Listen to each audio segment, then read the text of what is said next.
Lesson 2. Statehood for Florida and Texas. It matters because, through conflict and negotiations, the United States acquired Florida and Texas. Florida. Guiding question. How did Florida become a state? When Spain transferred Florida to the United States on July 17, 1821, Florida became an American territory. Under the terms of the Northwest Ordinance of 1787, Florida had an appointed territorial governor, a territorial legislature, and a non-voting delegate to the United States Congress. Tallahassee became the territorial capital in 1824. The capital was located about midway between St. Augustine and Pensacola, Florida's major cities at that time. Not counting Native Americans, fewer than 8,000 people lived in the territory, including enslaved people. Later, as news of the area's fertile land spread, thousands of new settlers streamed into Florida. Many planters from Virginia, Georgia, and the Carolinas had worn out their soil with years of heavy use. They left their old plantations for new land in Florida.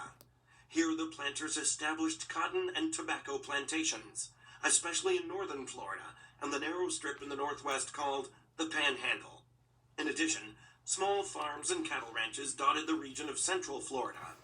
The leading planters of northern Florida played a major role in the government and politics of the area.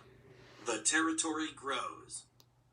In 1837, the census for the territory of Florida reported that 48,000 people lived there.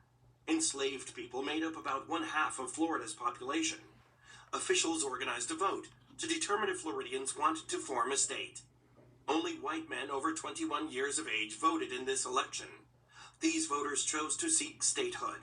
Now Floridians had to draw up a state constitution and submit it to the U.S. Congress. Florida voters chose 56 people to attend the Constitutional Convention in St. Joseph, a small port city on the Gulf Coast. The first constitution provided for a governor elected for 4 years and an elected General Assembly, or legislature. The Constitution also allowed slavery and called for a system of public schools. The delegates approved the Constitution on January 11, 1839.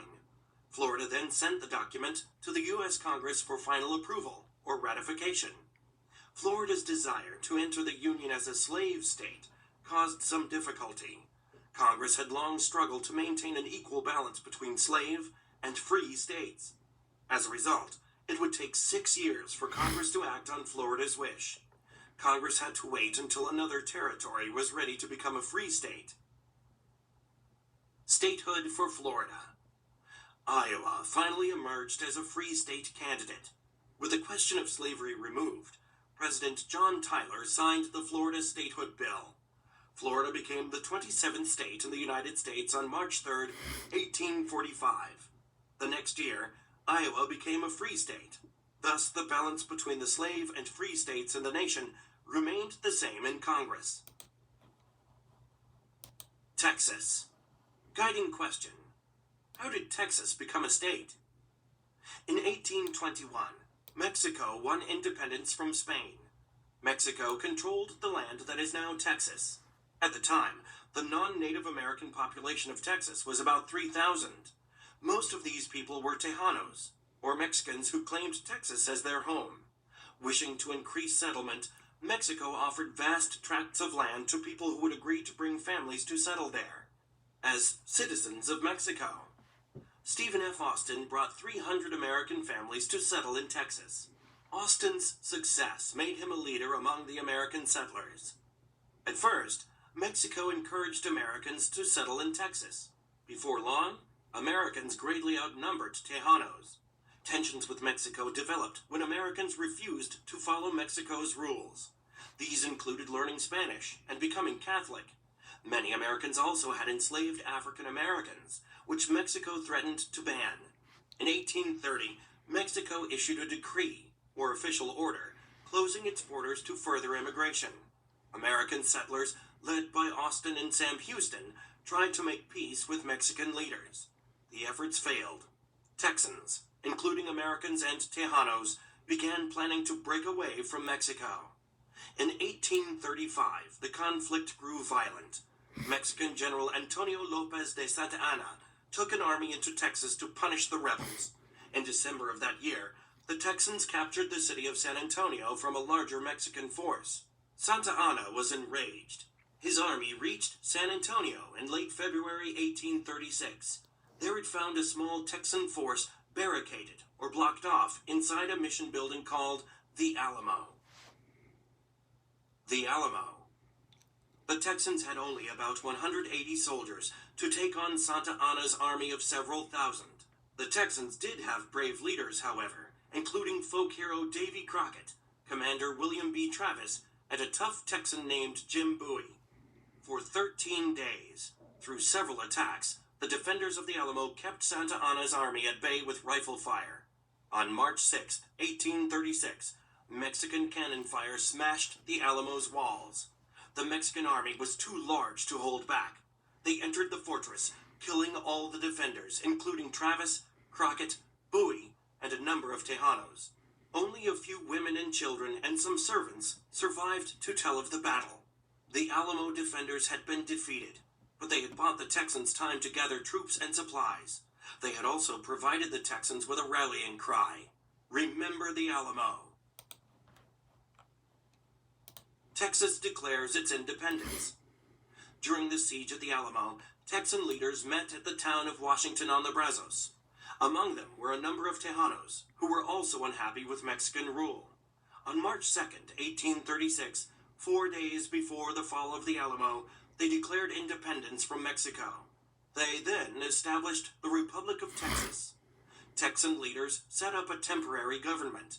This government named Sam Houston commander-in-chief of the Texan forces.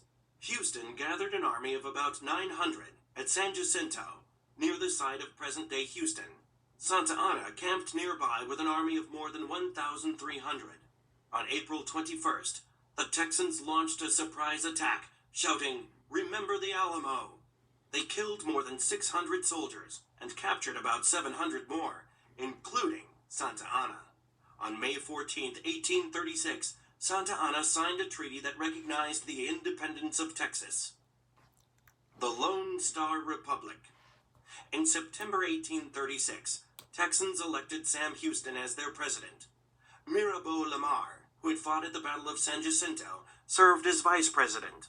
Houston sent a delegation to Washington, D.C. to ask the United States to annex or take control of Texas. Andrew Jackson, however, refused their request. The addition of another slave state would upset the balance of slave and free states in Congress. For the moment, Texas would remain an independent country. Texas becomes a state. Many Texans wanted to join the United States. Southerners favored Texas annexation, but Northerners opposed admitting another slave state to the Union. President Martin Van Buren did not want to inflame the slavery issue or risk war with Mexico. He put off the question of annexing Texas. John Tyler, who became president in 1841, supported Texas annexation. The Senate remained divided over the slavery issue and failed to ratify the annexation treaty. The situation changed with the 1844 presidential campaign. Manifest Destiny was a popular idea at the time. The South wanted Texas. The North favored gaining all of Oregon. Candidate James K. Polk supported both actions. After Polk won, Congress passed a resolution to annex Texas. In 1845, Texas joined the Union.